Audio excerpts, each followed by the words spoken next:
In looking at the responsibilities and roles of those who lead in prayer, the second person that we look at is the church prayer coordinator. Primarily, the role of the church prayer coordinator is to see that prayer is integrated into the total life of the church. Now, what I'm sharing with you here is gleaned largely, once again, from Cheryl Sachs' book, The Prayer Saturated Church. So she has a lot more in that book dealing with this than what I'm sharing with you here today. I'd encourage you to get the book and read it. Just some pointers here about appointing a prayer coordinator for the church. Why do it? Why do this? I mean, couldn't the pastor just take it on himself? For one thing, the pastor has many other responsibilities to do. Prayer coordinator is needed. But when you appoint a prayer coordinator, you're signaling to that congregation that prayer is important here. You are bringing attention to this ministry. You are elevating it to a place of intentionality within the congregation when you appoint a prayer coordinator. So that's one of the motivational reasons why you should do this.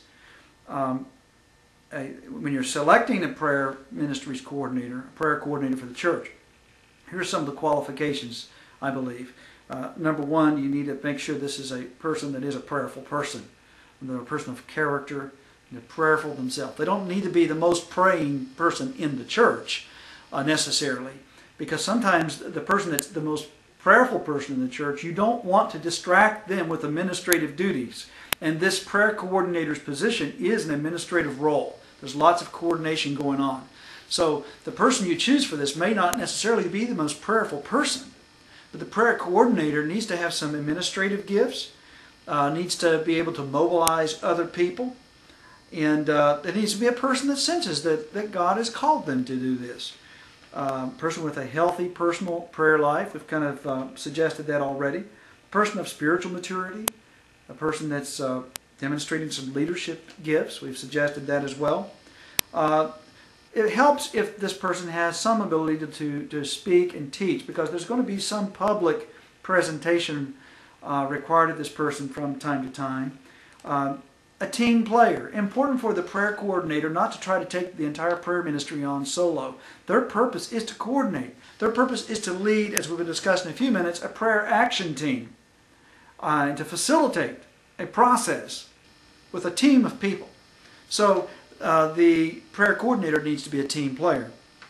The prayer coordinator needs to have a good reputation. That should be obvious. The prayer coordinator needs to have the ability to lead in corporate prayer.